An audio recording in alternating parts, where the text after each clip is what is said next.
আসসালামু আলাইকুম। এই ভিডিওটা দেখেন বন্ধুরা, এতে অনেক কিছু শেখার আছে। এই যে এখানে দেখেন অনেক মানুষ যাওয়া আসা করতেছে, গাড়ি ঘোড়া চলতেছে। এই এক ট্রাফিক পুলিশ মামা দেখেন এই প্রচণ্ড রোদের ভিতরে কিন্তু সে রাস্তার মাঝখানে দাঁড়িয়ে আছে। আবার এই পাশে দেখেন কিছু কিছু মানুষ দেখেন এই রোদের ভিতরে চলাচল করতেছে। এই ট্রাফিক পুলিশ মামা দেখেন বিভিন্ন গাড়ি ঘোড়ারে কি সুন্দরভাবে পারাপার করতেছে। আর এই সাইডে দেখেন এই যে মানুষ ফুট ওভার ব্রিজ ছাড়া, এই দেখেন বাসটা দেখছেন, দুই পাশে দুইটা ট্রাক আর মাঝখান থেকে মানুষ কীভাবে পার হচ্ছে। এরা কিন্তু এইভাবে দুর্ঘটনা ঘটে, ঠিক আছে। এই যে ওপরে ফুট ওভার ব্রিজ ব্যবহার না করে মানুষ এগুলো কিন্তু ভুল করতেছে। দেখেন এই পরিমাণ গাড়ি ঘোড়ার চাপ, তারপরে মহিলা মানুষ যারা দেখেন এই দেখেন কীভাবে যাচ্ছে, দেখছেন রাস্তা পার হচ্ছে।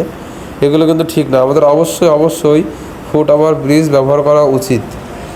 দেখছেন মানুষের কি, ওই দেখেন ওই একটা ভাই দেখেন, এগুলো কিন্তু আমাদের আসলে উচিত না। এখানে এত পরিমাণ যানজট, গাড়ি ঘোড়া চলতেছে, তারপরে মানুষ কেন এভাবে রিস্ক নেওয়ার কোনো প্রশ্ন আছে? আমরা কিন্তু 2-1 মিনিটে